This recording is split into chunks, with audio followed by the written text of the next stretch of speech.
नमस्कार, मैं हूं आपके साथ पवन नारा। हिजाब विवाद आज कर्नाटक से निकलकर महाराष्ट्र, यूपी और दिल्ली तक पहुंच गया। लगातार दूसरे दिन सुप्रीम कोर्ट का दरवाजा खटखटाया गया, लेकिन सुप्रीम कोर्ट ने सुनवाई से साफ इनकार कर दिया और कहा कि जब सही समय आएगा तब कोर्ट मामले में दखल देगा।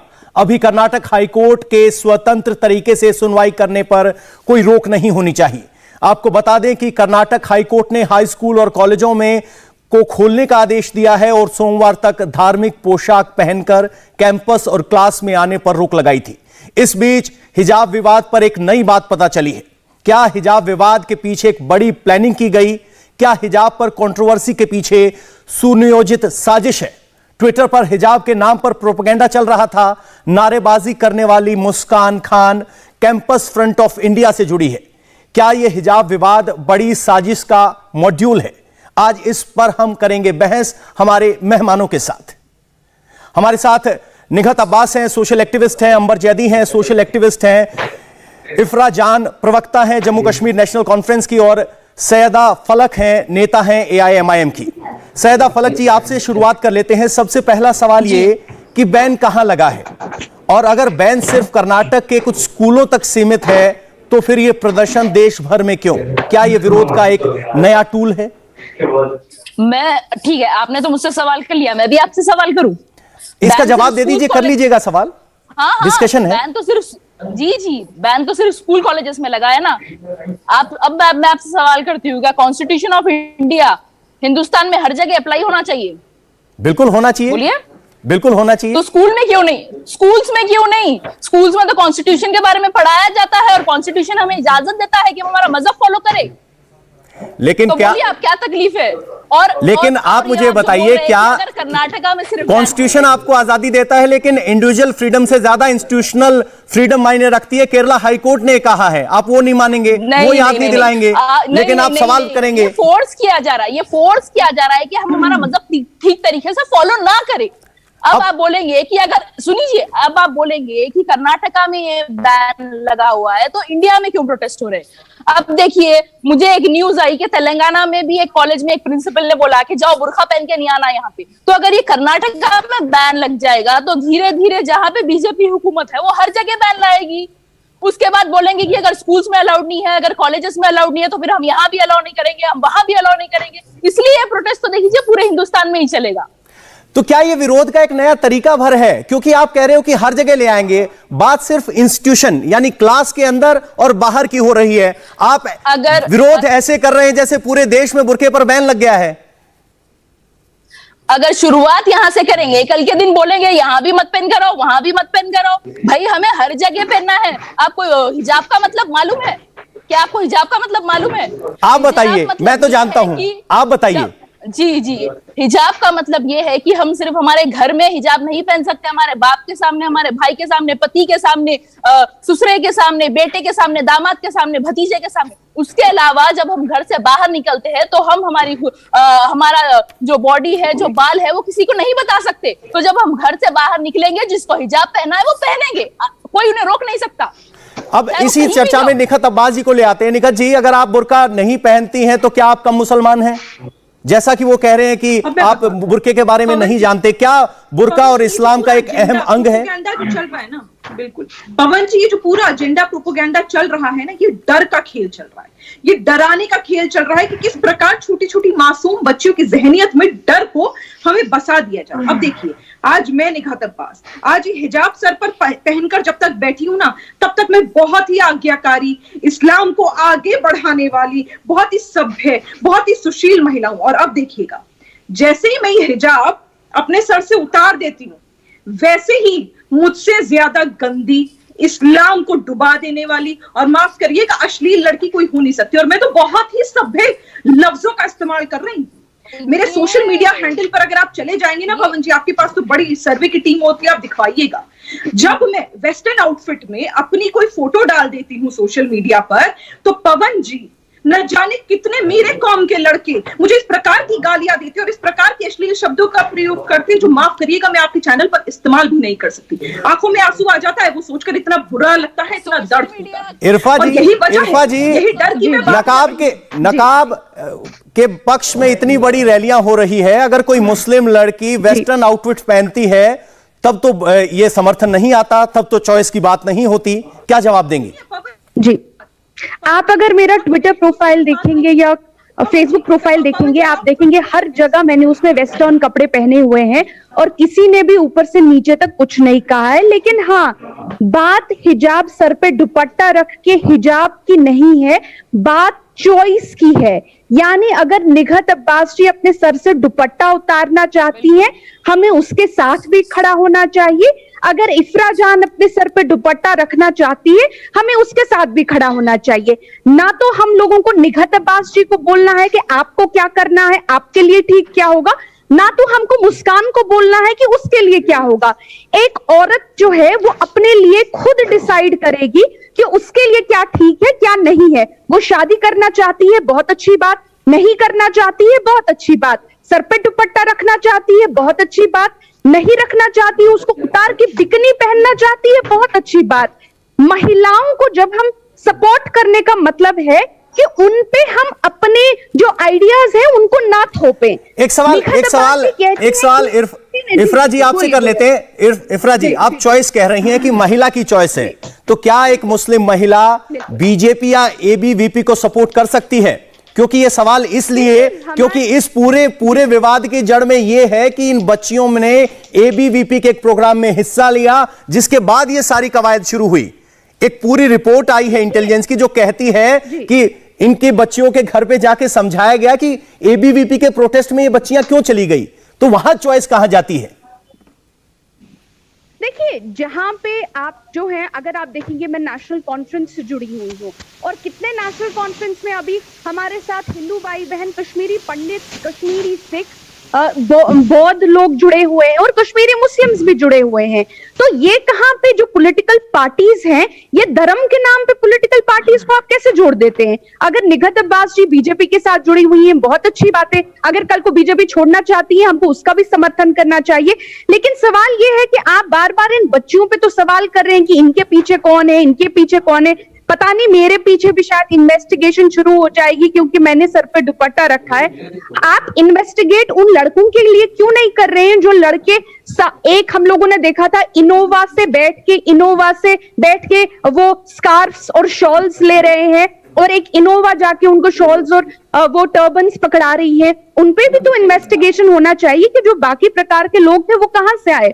और अचानक अगर ये बच्चियां जो थी, अगर हमने देखा, ये बार बार टीवी पे आके कहती हैं कि हम जब से कॉलेज गए हैं, ये स्कूल नहीं है, पहले ये कॉलेज है, हम जब से जूनियर कॉलेज 11वीं 12वीं की क्लास है जी, हम जब से कॉलेज गए तब से हमने कल सर पे एक दुपट्टा रखा है।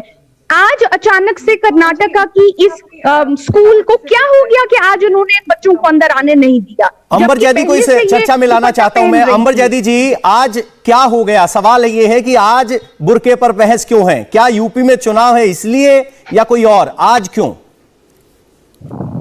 देखिए, यहाँ पर मेरी दो बहनें बैठी हुई हैं, जिसमें इफ्रा जान है और सैयदा फलक है। दोनों ही कुछ दिनों पहले तक बिल्कुल हिजाब में नहीं होती थी, लेकिन आज अचानक से, क्योंकि दोनों पॉलिटिकल पार्टीज से जुड़ गई हैं, तो इनको आज हिजाब की इनकी शायद मजबूरी बन गई, क्योंकि इन दोनों की पॉलिटिकल पार्टीज इस सिर्फ एजेंडा को प्रमोट करती है। शायद इफ्रा जान और सैयदा फलक को बिना हिजाब के इनकी पार्टीज एक्सेप्ट नहीं करती, इसलिए इनको मजबूरी में सर ढकना पड़ा। दूसरी बात पे मैं आ जाती हूँ, जो लोग फ्रीडम ऑफ चॉइस की बात करते हैं, आपकी पार्टीज आपको फ्रीडम ऑफ चॉइस क्यों नहीं देती? जब आप बिना हिजाब के रहती थी कुछ दिनों पहले तक, तब आपको एक्सेप्टेंस नहीं थी।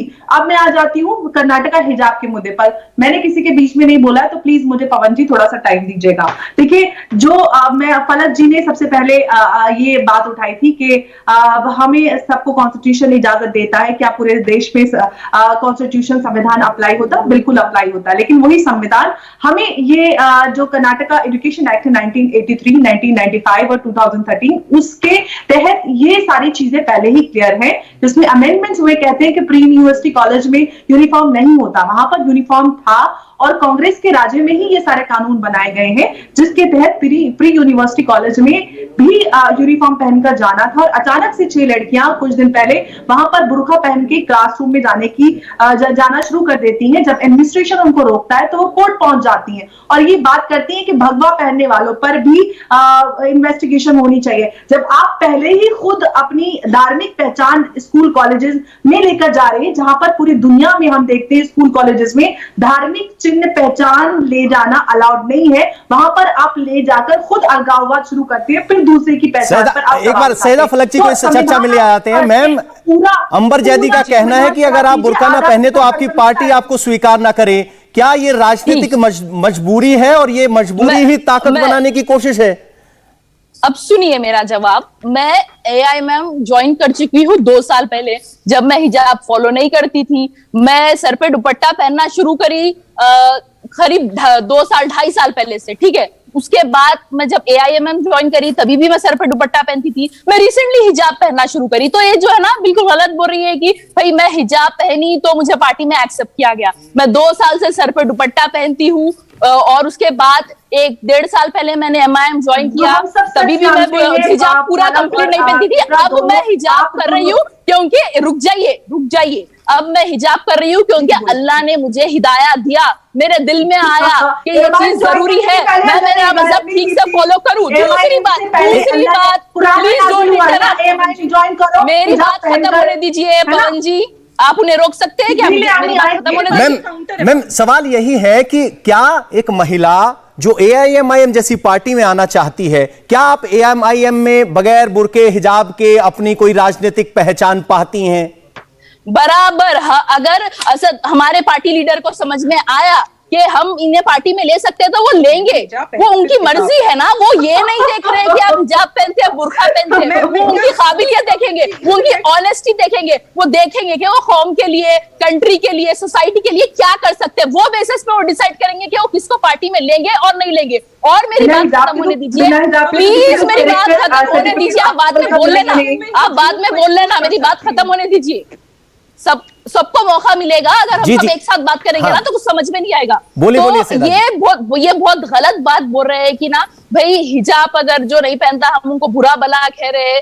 हम नहीं कह रहे, फ्रीडम ऑफ चॉइस है, आप पहनना है पहनो, नहीं पहनना है नहीं पहनो। अल्लाह की नजर में अल्लाह को पता है कि कौन अच्छा है कौन बुरा है, ठीक है। आप गलत बात, आप अल्लाह की नजर पर भरोसा करें। निघत अब्बासी, आपसे पूछना चाह रहा हूं कि क्या यूपी में चुनाव है इसीलिए बुर्का परेड हर जगह जारी है? क्या एक नया टूल है विरोध का? क्योंकि इसके पीछे PFI की बात हो रही है, कैंपस फ्रंट ऑफ इंडिया की बात हो रही है, और ये वही PFI है जो CA के खिलाफ भी एक ऑर्गेनाइज्ड प्रोटेस्ट करता है। अब बुर्का जब तस्वीर में आया तो पूरे देश में ये प्रोटेस्ट दिखाई देते हैं, तो इसीलिए सवाल उठता है कि क्या ये राजनीतिक साजिश है?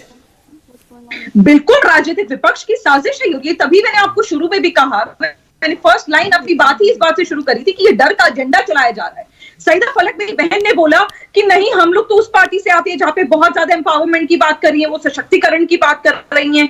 बहन मेरी, वो आप उस पार्टी से आते हो जो कहते हैं पहले हिजाब फिर किताब। अब आ जाते हैं सईदा फलक जी ने एक और बड़ी महत्वपूर्ण बात करी। आपसे आती सवाल पूछा था पवन जी कि संविधान देश का जो स्कूल है वो संविधान से चलेगा या नहीं चलेगा। बिल्कुल संविधान से चलेगा। स्कूल क्या पूरा देश संविधान से चल रहा है? पर आप मुझे बताइए, जब संविधान की बात आती है तो संविधान में तो ये भी कहा गया है कि एक ही शादी मर्द को जायज है, तो क्यों मुसलमानों में आदमी 4 शादियां कर लेते हैं? जब संविधान की बात आती है, वो मुस्लिम पर्सनल लॉ है मैम, वो पर्सनल लॉ है, उसकी एक्सेप्टेंस है। जानकारी बराबर रखिए। नहीं, एक्सेप्टेंस है, मैं बोल रही हूँ एक्सेप्टेंस है, मैं ये नहीं कह रही हूँ। नहीं, आप समझे नहीं। मैं तो कह रही हूँ एक्सेप्टेंस है, पर एक्सेप्टेंस जिद पर है। जब बात होती है वन नेशन वन कानून की तो सबसे पहले यही लोग चिल्लाते हैं कि मुसलमानों पर टिप्पणी की जा रही है, मुसलमानों को खदेड़ा जा रहा है, जो 4 शादियां वो तो जायज हैं। बिल्कुल एक्सेप्टेंस है क्योंकि इनकी जिद है। एक्सेप्टेंस तो ट्रिपल तलाक की इन लोगों ने इतने इफरा जान जी, क्या ये जिद है? क्या ये जिद है? और ये जिद का ही प्रदर्शन है पूरे देश में। संविधान में ये रूल पास हुआ कि हम तो जवाब ले लेंगे कि क्या ये जिद है। देखिए, मैंने किसी को नहीं टोका, मैं चाहती हूँ मुझे भी कोई ना टोके। पहली बात होती है कि अच्छी महिला कौन होती है, बुरी महिला कौन होती है, क्या वो कपड़ों से डिसाइड होता है? मैं आपको याद दिला देती हूँ, बीजेपी के कर्नाटका के यही एजुकेशन मिनिस्टर थे जिन्होंने कहा था जब लड़कियां और महिलाएं छोटे छोटे कपड़े पहनती है इसी वजह से महिलाओं के बलात्कार हो जाते हैं। ये बीजेपी की इन्हीं मिनिस्टर, एजुकेशन मिनिस्टर ने कहा था, जो आज आके ये हिजाब के खिलाफ रूल बना रहे हैं। तो ये मैम बीजेपी कम से कम इस बहस में महिलाओं के पहनने में क्या पहने ना पहने उस पर बहस ना करें। जी। मैं सिर्फ ये कह रहा हूं कि क्या बुर्का एक टूल है, क्या डर उसके पीछे की वजह है? देखिए, मुझे नहीं लगता आपको, मुझे जब मैं भी कॉलेज गई हूँ, निघत जी भी कॉलेज गई हैं, सभी कॉलेज गए होंगे। मेरे कॉलेज में मैंने देखा था हमेशा से कि जो हमारे हिंदू भाई बहन है वो सर पे एक टीका पहन के आते थे, मुझे कभी डर नहीं लगा। हमारे सिख भाई बहन जो थे वो पगड़ी पहन के आते थे, मुझे कभी डर नहीं लगा। देखिए प्लीज टोकिए नहीं, प्लीज ऐसे डिबेट नहीं कर पाएंगे। निखत जी आपके पास आएंगे, एक बात पूरा कर लेते हैं। यू नो, यहाँ स्कूल की बात हो रही है। देखिए, अच्छा ठीक है, हाई स्कूल में थी। देखिए सुन लीजिए प्लीज, ऐसे नहीं हम बात कर पाएंगे, ऐसे तो हम बात नहीं हो पाएगी अगर ये बोलती रहेंगी बीच में। नहीं तो आप झूठ मत बोलिए ना। जी, जब मैं हाई स्कूल में भी थी, अच्छा ओके प्लीज सुन लीजिए। जब मैं हाई स्कूल में थी, 12वीं जमात में पढ़ती थी, मैं भी एक कॉलेज स्कूल गई थी, तब भी मैं सिख स्टूडेंट्स के पास पढ़ती थी। मेरे सिख भाई बहन जो थे वो पगड़ी पहन के आते थे, मुझे तो डर नहीं लगा। हमारे स्कूल में जो टीचर्स थी, कुछ कश्मीरी पंडित टीचर्स थी, टीका पहन के, डिझोर पहन के आती थी, मुझे कभी डर नहीं लगा। कुछ लड़कियां थी जो सर पे दुपट्टा रखे हिजाब पहन के आती थी, मुझे कभी डर नहीं लगा। और बहुत सारी मैक्सिमम लड़कियां जो थी वो हिजाब नहीं पहनती थी। ये आपका तर्क ठीक है, लेकिन हमारा सवाल सिर्फ इतना है कि अगर स्कूल में यूनिफॉर्मिटी की बात हो रही है, सब अगर बराबर है शिक्षा के केंद्र में, तो उसमें इतनी रूढ़िवादिता क्यों? बहस तो इस बात पे है ना, अगर चॉइस है तो क्लास के बाहर चॉइस है, कहीं उस पर रोक नहीं लगी है। देखिए, यूनिफॉर्म की जहां तक बात आती है, अगर आप केरला के रूल्स भी देखेंगे, इन स्कूल्स के रूल्स, वहां पे लिखा है कि आप एक हेड स्कार्फ पहन सकते हैं, उसको यूनिफॉर्म के कलर का होना चाहिए। बिल्कुल उसी तरह से कि बिंदीज भी अलाउड है यूनिफॉर्म में, क्योंकि कौन बच्चा बिंदी लगाता है मैम? कौन बच्चा बिंदी लगाता है? नहीं, क्यों नहीं लगाते? आप पूजा करके नहीं आते हैं मैम? मैं स्कूल में पढ़ा हूं, सभी धर्म के बच्चे आते थे, कभी मैंने धार्मिक निशान नहीं देखे।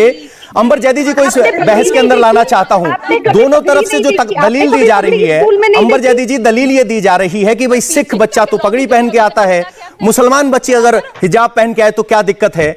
तो सिख की तो पहचान ही पगड़ी से, क्या हिजाब इस्लाम का अहम अंग है? इसी बात पे तो सारी बहस शुरू हुई है। बार बार तर्क दिया जा रहा है कि इस्लाम मानने की आजादी कानून देता है। क्या देखिए जी, सबसे पहली बात तो यहीं पे हम टेक्निकली गलत हो जाते हैं। जो सिखिज्म एक हमारे देश में एक वाहिद धर्म ऐसा है जिसकी जो पहचान है, जो धर्म का मूल आधार है, वो उनकी पहचान सिख होने की पहचान ही है। उनका कृपाण, कड़ा, केश और उनकी जो पग होता है, वो उनके जो धर्म के मूल आधार है उसमें से एक आता है। जबकि हिजाब इस्लाम की मूल आधार में से नहीं है, जो धर्म है उसके मूल आधार में नहीं है। आज से कुछ दशकों पहले चला जाइए, मैं आपके बीच में नहीं बोली थी, प्लीज खामोशी सुन लीजिए। देखिए, आज से कुछ दशक पहले चले जाइए तो हमारे देश में कोई महिला बुर्का, मुसलमान महिलाओं की कोई महिला बुर्कों में नजर नहीं आती थी। ये एक मानसिकता है, यहाँ पर एक एजेंडा के तहत इस सारी चीज को थोपने की, एक्सेप्टेंस दिलाने की कोशिश की जा रही है। सैदा जी, अगर बुर्का इस्लाम का अहम अंग नहीं है तो जिद क्यों? यहाँ पर क्यों नहीं है? किसने बोल दिया नहीं है? आप कैसे बोल सकते हो? जिसको मैम, जामिया मिलिया इस्लामिया के इस्लामिक स्टडीज के एसोसिएट प्रोफेसर ये कहते हैं कि वो मुस्लिम कल्चर है लेकिन इस्लाम का हिस्सा नहीं है। Absolutely, this is the fact. Basic principles क्या है इस्लाम के? हम सैयदा जी बोलिए। करेंगे, हम कोर्ट में साबित करेंगे ना। सैयदा जी, 5 बेसिक प्रिंसिपल्स हम कोर्ट में साबित करेंगे, हमारे पास एविडेंस है। इस्लाम का हिस्सा है। मैंने तो एक रेफरेंस दिया, आप रेफरेंस दीजिए। कहां ये साबित है कि हिजाब इस्लाम का अहम अंग है? 2 सेकंड चाहिए। 2016 केरला मुझे सैयदा जी बेसिक 5 प्रिंसिपल्स ऑफ इस्लाम बता दीजिए। उसी केरला हाईकोर्ट ने 2018 के जजमेंट में कहा कि इंस्टीट्यूशन का राइट ज्यादा मायने रखता है। केरला हाईकोर्ट के उसी बेंच ने, सेम बेंच ने 2018 में कहा कि इंस्टीट्यूशन का राइट इंडिविजुअल राइट से ज्यादा मायने रखता है। फिर पहले क्यों? लेकिन ये तो बोला था ना कि हिजाब इज एन एसेंशियल पार्ट। 2016 में ये तो कहा गया था। नहीं, बेसिक आप कौन होते हो भैया? आप बताना क्या इस्लाम के बारे में? हमारे पास फिलहाल इतना ही वक्त। आप सभी इंडिया टीवी के साथ जुड़े, आपका बहुत बहुत धन्यवाद। आगे इस चर्चा पे बात करेंगे, हाईकोर्ट का फैसला क्या आता है। इंडिया टीवी हर वक्त हर जगह डाउनलोड करने के लिए सर्च करें India TV news Google play store या ऐप स्टोर पर।